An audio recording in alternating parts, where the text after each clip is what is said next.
Pois sim, bom dia! Olha o nosso Super Esporte aí ao vivo nessa sexta-feira, 9 de outubro de 2015. Dia da gente falar da seleção brasileira que não começou bem as eliminatórias para a Copa do Mundo de 2018.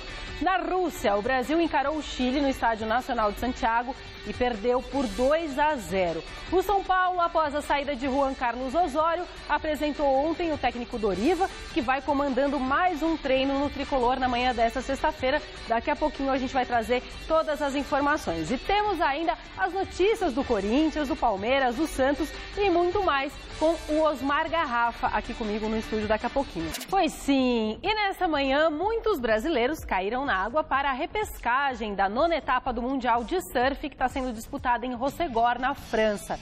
E nem todos se deram bem não, hein? Felipe Toledo, o Filipinho, Caio Ibelli e Igor Dantas foram eliminados. Já Ítalo Ferreira, que enfrentaria Alejo Muniz, avançou direto para a terceira fase por conta da lesão que o catarinense sofreu ontem no joelho.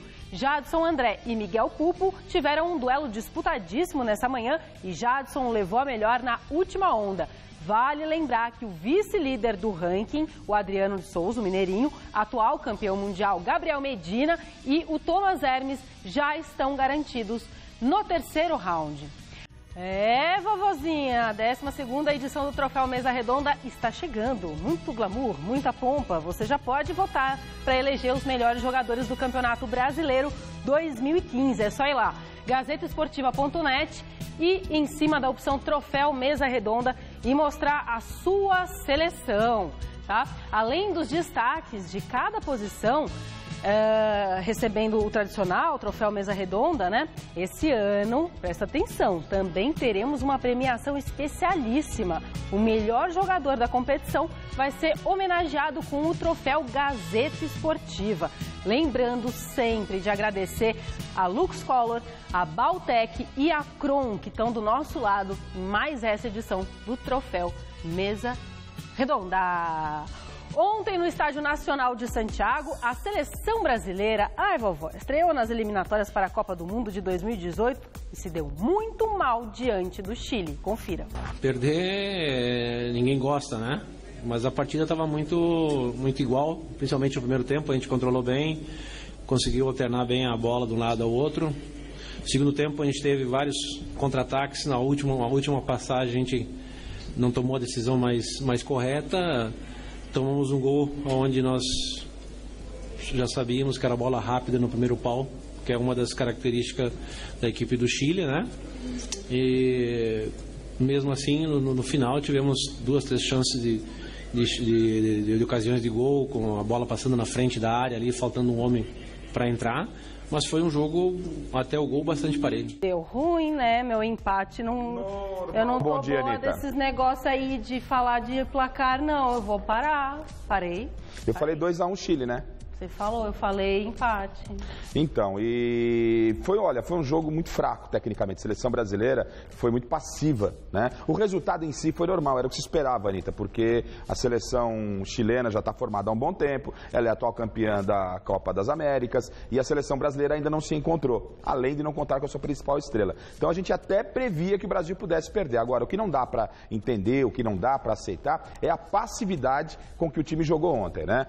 Vamos falar do São Paulo? Meu Deus, falando em confusão, o São Paulo, a semana foi bastante tumultuada, diante da crise política do clube, né? O Juan Carlos Osório se foi, dirigentes também se foram, a pedido do presidente Carlos Miguel Aidar, e ontem foi dia de apresentação do técnico Doriva, que está por acá, está comandando mais um treino na manhã dessa sexta-feira. Vamos falar com ele, nosso muso inspirador, querido Alexandre Silvestre. Está no CCT da Barra Funda? Tem história esse menino, tá com o cabelo cortadinho, tá raspadinho, tá bonito. Vem com a vovó. Isso é um perigo esse Silvestre, hein? Bom dia. Cara de coxinha, né? Cara de coxinha, eu sei o que você quer falar, mas tudo bem, olha só. Depois da apresentação do Doriva ontem aqui no CT do São Paulo à noite, aconteceu uma reunião do presidente Carlos Miguel Aidar no Conselho Consultivo do São Paulo, que é formado por grandes cardeais, pessoas influentes, ex-presidentes. Há um movimento muito forte para a renúncia do Aidar, que não larga o osso, não irá renunciar nesse momento, mas tem muita dificuldade para recompor a diretoria. Todo mundo caiu, o Ataíde deu um soco no Aidar, depois os outros diretores e vice-presidentes também saíram da diretoria. O Aidar precisa de alguém para tocar o futebol, o marketing, as finanças. Há uma ameaça de chantagem também do Ataíde Gil Guerreiro, que teria dado esse soco no Aidar na segunda-feira, de que teria uma prova cabal, contundente, uma gravação, um áudio comprovando fraude na gestão do Aidar, desvio de dinheiro, comissão para o Aidar em venda de jogadores, em compra de jogadores, em patrocínios aí com fornecedor de material esportivo, enfim, uma situação muito delicada, gravíssima, bem comum no futebol, mas nem sempre com provas, né? E se o Ataíde realmente apresentar essas provas, o Aidar pode ou se afastar, nesse caso, assumiria o vice-presidente geral, que não existe no momento, que é o Júlio Casares, que também saiu da diretoria, e em caso de renúncia do Aidar, aí sim o Leco, o Carlos Augusto Barros e Silva, que é o presidente do Conselho Deliberativo do São Paulo, assumiria momentaneamente a presidência e em 30 dias convocaria novas eleições. Mas nesse momento o Aidar fica, não renuncia. A oposição se fortalece. Pessoas que estavam afastadas, como por exemplo Juvenal Juvencio e Marco Aurélio Cunha, estão se reaproximando para, quem sabe, formar uma chapa de oposição. E no meio dessa bagunça toda, dessa crise interminável no São Paulo, o Doriva aqui no gramado treina o time, tenta focar os jogadores apenas em Campeonato Brasileiro e Copa do Brasil, como ele disse ontem na coletiva de apresentação oficial de Doriva, o novo técnico do São Paulo. Pelas situações que vêm ocorrendo, a gente quer o máximo possível proteger, blindar os atletas. A gente sabe que todos os clubes passam por situações semelhantes, mas a gente quer focar única e exclusivamente no nosso trabalho dentro de campo, em estar mobilizando e motivando os atletas para que a gente possa chegar aos nossos objetivos.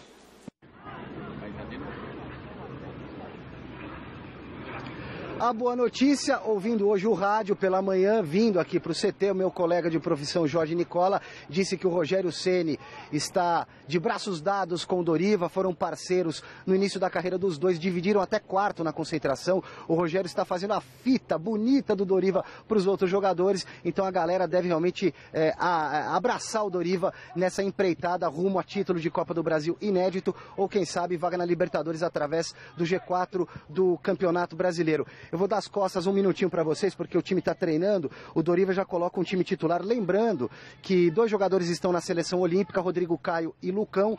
Um no departamento médico, não deve jogar semana que vem, o Michel Bastos, com lesão muscular. O restante da turma saiu do DM. Luiz Fabiano, Luiz Eduardo, que vai falar com a imprensa daqui a pouquinho, e até mesmo Allan Kardec à disposição treinando com bola.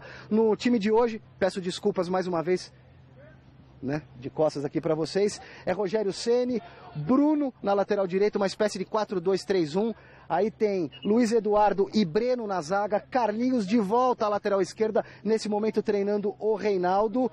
Aí você tem no meio de campo Hudson, junto com Thiago Mendes, Ganso centralizado, Rogério na direita, Pato na esquerda e Luiz Fabiano de centroavante. O Luiz saiu do treino agora porque levou uma cabeçada, machucou o olho, mas não deve ser problema. Para o jogo de quarta-feira contra o Fluminense no Rio de Janeiro, domingo tem o Vasco da Gama no Morumbi, 19h30, também Campeonato Brasileiro, e aí dia 21, o primeiro mata-mata, jogo de ida da semifinal da Copa do Brasil contra o Santos no Morumbi, Anitta. Ô, querido, uma beijoca da vovó para você, esse boletim do São Paulo às 6 horas da tarde no Gazeta Esportiva. E como será que Doriva vai trabalhar no meio desse quiprocó todo? Hein? Vai ter sérias dificuldades, Anitta. O aspecto político, por mais que ele tente blindar, é o papel do treinador, não adianta. É como funciona uma empresa, né? Um time de futebol. Ou seja, você acha que no vestiário os caras não comentam, você viu o presidente lá, tomou uns catiripapo? Ih, você viu? Parece que tem uma gravação. Tem uma gravação aí.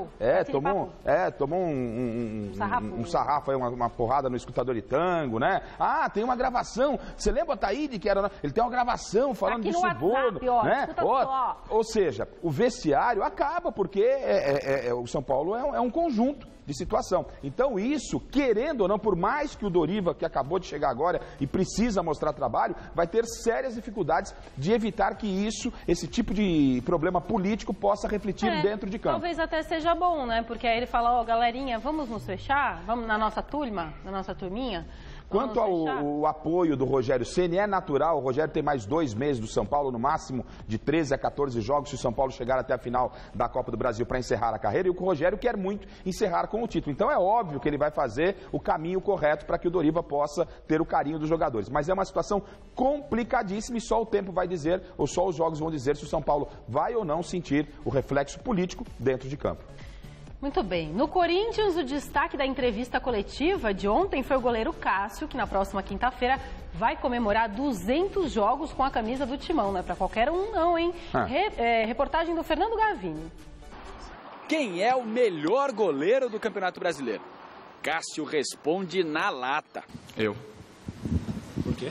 Porque eu sou a melhor defesa. Estatisticamente, a melhor defesa do campeonato sou eu. Eu respeito os outros goleiros, mas eu trabalho muito, me dedico e eu acho que sou eu. A confiança vem da boa fase. Em 29 rodadas, o Corinthians levou apenas 24 gols, menos de 1 em média por partida. Tu defende na semana 300, 400 bolas para no jogo defender uma. Não dá para dizer que goleiro não sofre no dia a dia. E tem gente que ainda faz tudo para dificultar a vida deles. Uma lona molhada para deixar a bola mais rápida é o desafio da vez. Eu acho que é a evolução, né? O goleiro tem que estar sempre tentando, não só goleiro, acho que em todas as situações, todas as posições tem que tentar evoluir, trabalhar algo a mais. Então ele está fazendo isso e a gente está tendo resultado positivo, né? O duelo contra o Goiás, quinta-feira da semana que vem, será importantíssimo para o Corinthians na luta pelo título de campeão brasileiro. Mas para o goleiro Cássio, terá um sabor ainda mais especial. Quando ele entrar em campo em Itaquera, irá completar 200 partidas com a camisa do Timão. Está alcançando um número importante dentro do clube, se não me engano, acho que está entre os 10 goleiros que mais jogaram pelo Corinthians. Então fico muito feliz, espero que possa chegar mais longe ainda, tenho mais 3 anos de contrato e possa bater outras marcas. Depois de começar nas categorias de base do Grêmio, foi muito jovem para o PSV Eindhoven da Holanda. No Timão, ganhou a posição durante a Libertadores de 2012 e não saiu mais do time. Veio então o título da Libertadores, mas a melhor atuação foi contra o Chelsea na final do Mundial. Mas acho que se tu for ver assim, dos 4 anos que eu tô aqui, tem muitas histórias boas. Acho que o tempo foi muito mais vitorioso e feliz o tempo do que coisas negativas, assim. Olha, Anitta, o Corinthians teve grandes goleiros em toda a sua história. Vou citar apenas 2, tá? Com respeito a todos os outros que passaram por lá. O Ronaldo Giovanelli, né? Realmente fez uma história bonita, brilhante no Corinthians. Além de tudo, cantava. Gilmar dos Santos Neves. Qual o nome dela? Eu não sei. Tá, só pra lembrar, Ronaldo e os Impedidos. Gilmar dos Santos Neves, que eu não vi jogar, mas obviamente a história fala por si. E o Cássio, ele é um desses goleiros. Um dos maiores, se não o maior goleiro da história do Corinthians, e nem pelo ótimo momento que ele vive, né? Não vou entrar no mérito se ele é o melhor goleiro do momento do futebol brasileiro. Ele é um dos principais goleiros da história do Corinthians, e vou citar 2 defesas que mudaram a história do Corinthians. Tá? Uma, o Gavini mostrou na reportagem, aquele lance na Copa Libertadores, a defesa do Diego Souza. Aquela defesa, né, mudou a história do Corinthians. Se o Vasco faz aquele gol, se o Diego Souza faz aquele gol, ou melhor, se o Cássio não faz aquela defesa, o Corinthians não teria ganho a Libertadores, não teria ganho o Mundial. E aí nós vamos para Tóquio, no Japão, quando ele pega aquela bola do Moses de mão trocada. Foi a defesa do título mundial, do bimundial do Corinthians. Então, tem 2 defesas na história do Cássio que o colocam como um dos maiores goleiros da história do Corinthians. Se ele o melhor goleiro do Campeonato Brasileiro, é uma questão que vale discussão. Hoje é Dia Internacional da Cerveja, sexta-feira, aí no derrubaram. Não, o Rogério Ceni é o melhor goleiro. Não, enfim, é o Cássio e por aí vai o Fernando Praz e por aí vai a discussão. Mas o Cássio realmente vive um grande momento e, para mim, repito, está na história do Corinthians como um dos maiores goleiros. E eu citei, no meu entendimento, as duas grandes defesas em jogos importantes e pontuais para o Corinthians. Bom, além de tecnicamente ser muito bom, quando ele esteve aqui no Mesa Redonda, eu fiquei simplesmente apaixonada. Gente boa, demais da conta, belo goleiro. Ele é querido. Meu Deus do céu. Bom, você falou do Fernando Praz. No Palmeiras, a quinta-feira foi da entrevista do atacante Dudu. Ele falou sobre os problemas com a arbitragem, a bronca que os jogadores levaram após a goleada para a Chapecoense e muito mais. A reportagem é de quem? Adriano Dolfi? Ah, acertou. Mais conhecido como Jardim. Treinamento em campo reduzido e 9 para cada lado. Depois finalizações a gol. Aos poucos o Palmeiras retorna à sua rotina e tenta esquecer a goleada para a Chapecoense. O último alerta foi a conversa de quase 40 minutos dos jogadores com o técnico Marcelo Oliveira. Ele foi cobrar a gente, né? Porque eu acho que a diretoria cobra ele e ele tem que cobrar a gente e a gente tem que se cobrar, né? Que não pode acontecer isso, o que aconteceu no domingo lá em Chapecó. A gente está um pouco triste ainda, né?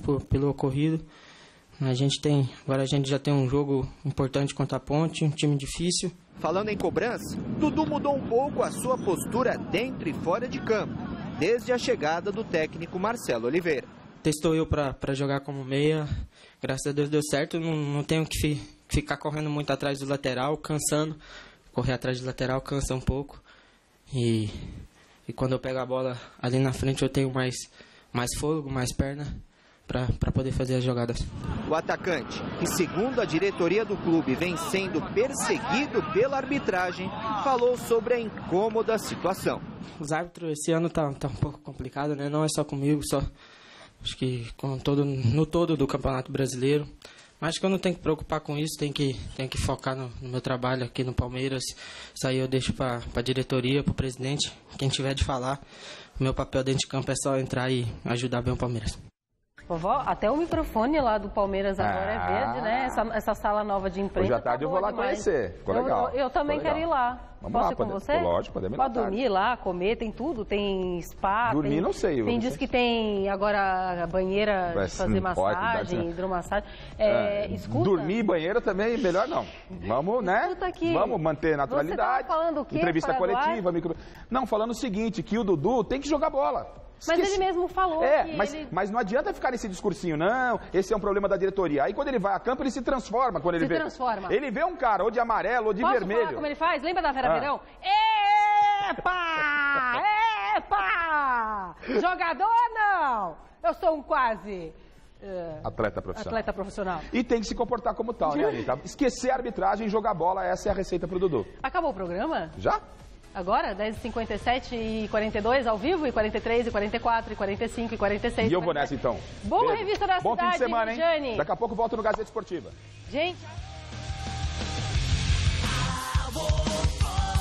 Daqui a pouco, 12:30 no Você Bonita. Dicas de maquiagem para o final de semana. Assista agora Revista da Cidade.